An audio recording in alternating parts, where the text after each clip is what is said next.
La campagne électorale se poursuit dans le Mono, malgré la psychose des violences ces derniers jours dans le pays. Paul Hunkpé, candidat au poste de vice-président, mobilise la troupe pour la victoire du duo Fekba au soir du 11 avril. Paul Hunkpé, candidat à la vice-présidence, est au contact des militants du parti Force Kori pour un Bénin émergent, Fekba, et autres potentiels électeurs dans le Mono, pour le vote du dimanche prochain. Le colistier d'Alassane Soumanou Djimba effectue une campagne de proximité, avec un sobre dispositif sans affiche sur les véhicules.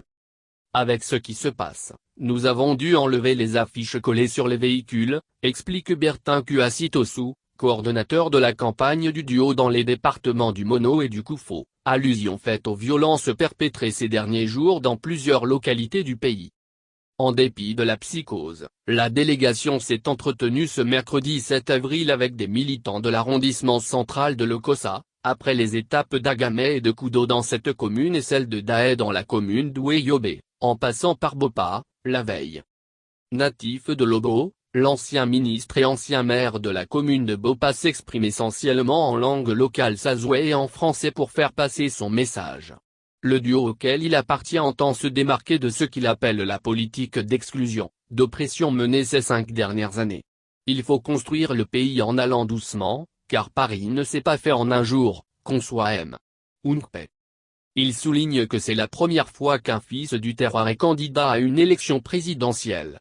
C'est déjà une raison pour voter massivement dimanche prochain pour son duo, estime-t-il. Mais au-delà, ajoute Paul Hunkpé, notre candidature est mue par une volonté de changer les choses, parce que le peuple souffre et notre avenir est flou. Il invoque, entre autres, la cherté de la vie, le grand déphasage entre les salaires politiques et les salaires des travailleurs, le refus du dialogue et du consensus, les pressions fiscales, le chômage galopant. Le candidat demande aux électeurs d'arrêter le cirque de souffrance en votant dimanche prochain pour Soumanou Hunkpé.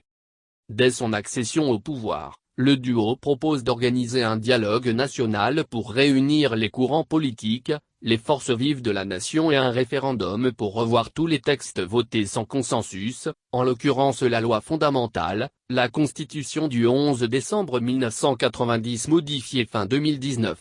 Il entend mettre l'accent sur le social afin d'aider les pauvres et les indigents, la formation et l'insertion professionnelle des jeunes et des femmes, la transformation des produits locaux afin de créer plus d'emplois. Quand le fauve attrape la bête, ce n'est pas avec la force qu'on la lui arrache, mais avec tact et stratégie, répond M. Hunkpé à ceux qui les traitent de traîtres. Il réaffirme que FKB est un parti d'opposition et dit être convaincu que c'est par les urnes et non par la violence que l'alternance se fera.